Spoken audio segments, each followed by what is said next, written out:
본문 말씀을 통해서 하나님 외길 인생, 하나님 외길 인생이라는 제목으로 말씀 증가하겠습니다.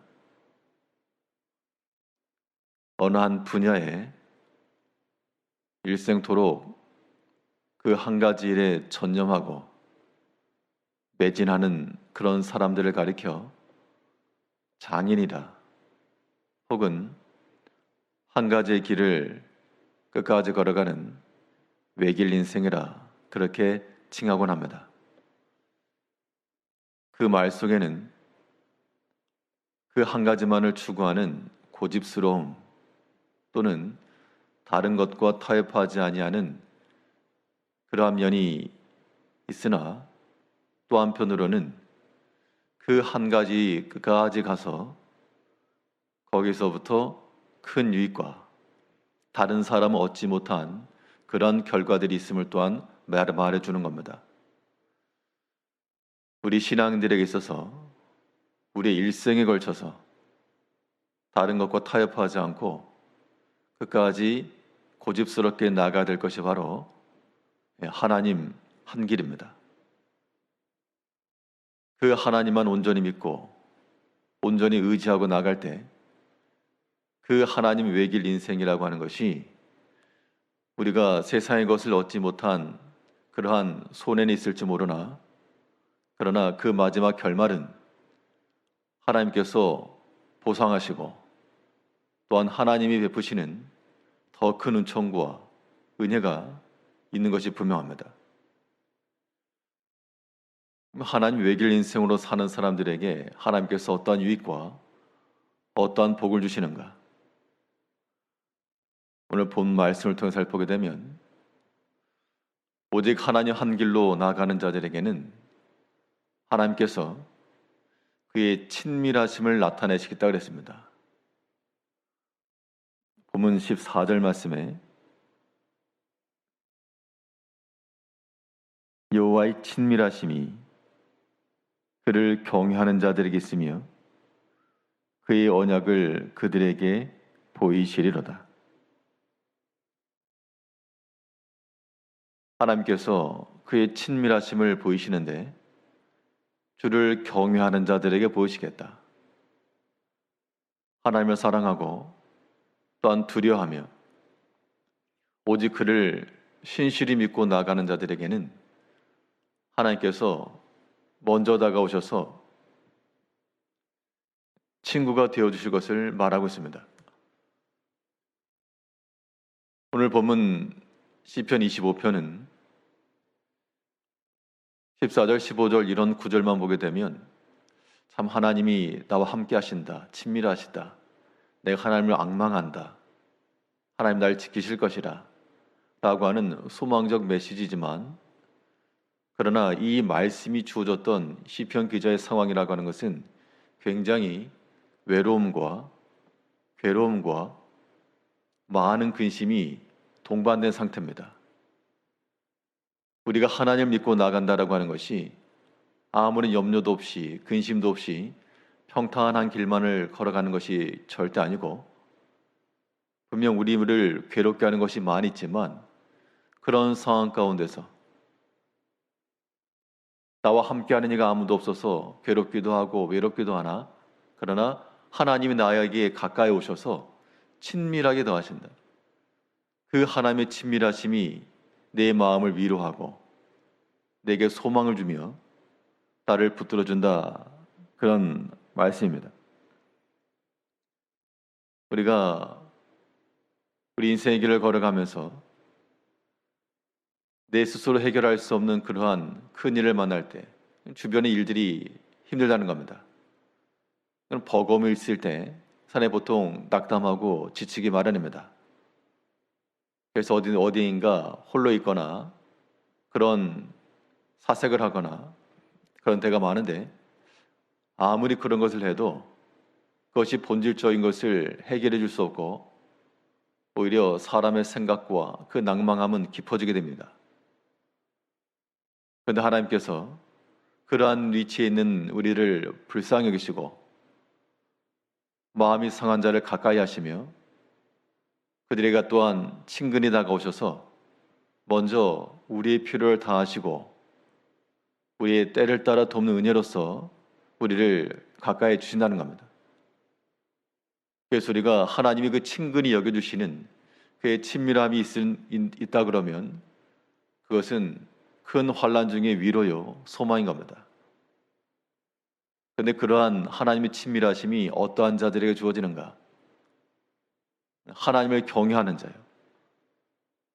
하나님을 경외한다라고 하는 것은 이 세상 가운데 다른 것 말고 오직 하나님 한 분만 믿고 하나님만 의지하며 하나님만 두려워하고 끝까지 하나님 따라가기로 결심하는 자들이죠.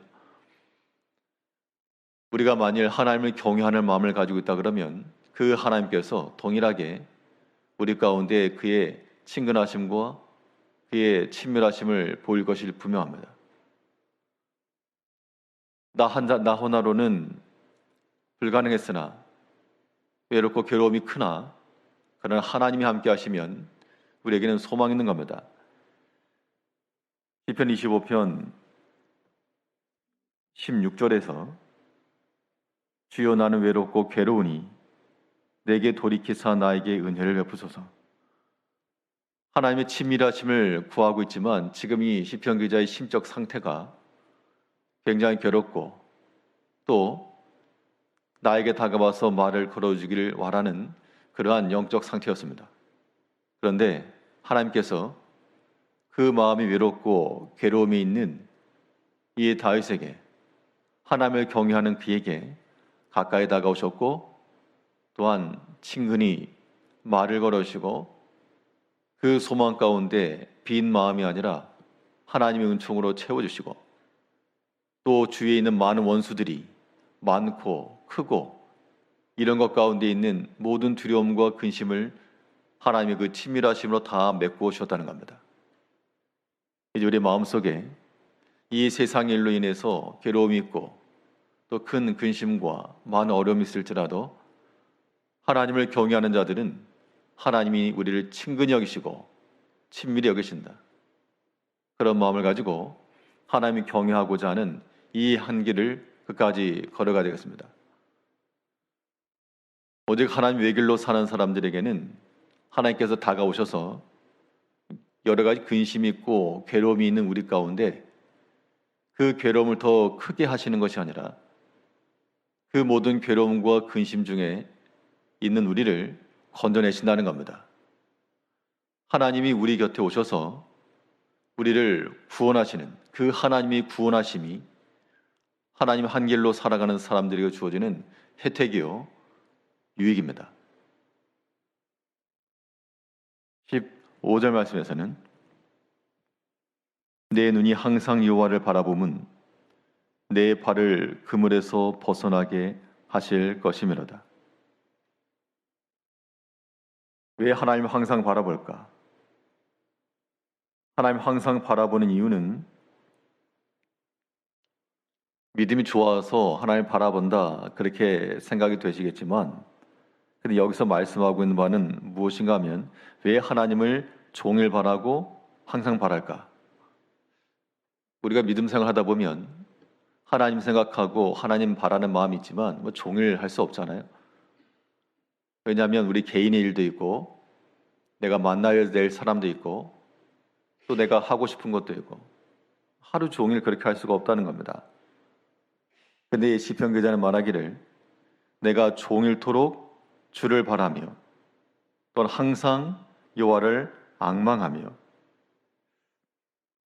이 말인즉슨 내가 가지고 있는 자유 속에서 일부분을 떼어 하나님께로 향하는 마음을 갖는 그런 상태를 말하는 것 아니고 내가 어디론가 가고 싶으나 갈 수가 없고 다른 일을 하고 싶으나 할 수 없는 그러한 잡혀있는 상태입니다. 그렇기 때문에 종일토록 주를 바라는 것이고 항상 여호와를 앙망 기다리는 겁니다. 무엇 해달라고? 구해달라고. 하나님께서 우리와 함께 하시면 여러 가지 재앙을 만나지 않고 위험을 건너뛸 수 있고 그물을 피해갈 수 있으나 그것도 하나님께서는 그 그물에 걸린 우리를 또한 지켜주신다는 겁니다. 다윗이 말하기를 내가 현재 그물에 발이 걸려서 옴짝달싹할 수 없어서 이 나를 구원해달라고 하루 종일 주님을 바라보고 있습니다. 그 말씀입니다. 15절 다시 보시면 내 눈이 항상 여호와를 바라보면 내 발을 그물에서 벗어나게 하실 것이므로다. 많은 외로움과 괴로움과 수많은 원수들이 자기를 둘러쌌기 때문에 그 상황에 마치 덫에 걸린 그러한 동물과도 같이 내 발이 지금 그물에 걸려서 굉장히 괴롭고 아프고 내가 지금 어디를 가고 싶어도 갈 수 없고 하고 싶어도 할 수 없는 그런 상황에 내가 할 수 있는 일이라고는 오로지 종일토록 하루 종일 항상 하나님을 기다리며 그의 도와주심과 구원하심을 바라보고 있는 그런 실정이라는 겁니다. 이러한 심정 속에서 그렇기 때문에 다윗이 말하기를 내가 외롭고 괴롭습니다. 많은 근심이 나를 지금 찌르고 있습니다. 그런 괴로움 가운데 있으나 그러나 하나님이 나를 가까이 하시고 다가오셔서 나를 구하시고 내가 걸린 그물에서부터 자유하게 하실 것이라. 내가 이 그물 가운데 걸렸으나 하나님께서는 그 그물에서 나를 벗어나게 하실 것이라. 그 무거운 마음, 눌린 마음이 있는 중에서라도 하나님을 경외하며 하나님 한 길, 하나님 한 분만을 찾고 하나님만 앙망하고 나가니까 그 믿음으로 하나님께서 그를 구원해 주신다는 겁니다. 아직 그물이 벗어나지 않았으나 아직 발은 여전히 그물 가운데 채워져 있으나 그의 마음은 오직 하나님을 바라고 있고 하나님의 구원하심과 그의 도와주심을 바라고 있습니다. 이러한 하나님을 경외하며 바라는 자들은 하나님께서 반드시 함께 하실 것이고 약속이니까요. 그의 친밀하심을 나타내실 것을 믿으시고 우리 모든 성도들도 많은 괴로움과 근심이 많은 중 발이 그물에 걸려서 하루 종일 아무것도 할 수 없는 그런 상태에 있을지라도 하나님을 경외하며 하나님의 친밀하심으로 위로함을 받고 소망 중에 나가시는 성도님들이 되셔야 되겠습니다. 기도하겠습니다.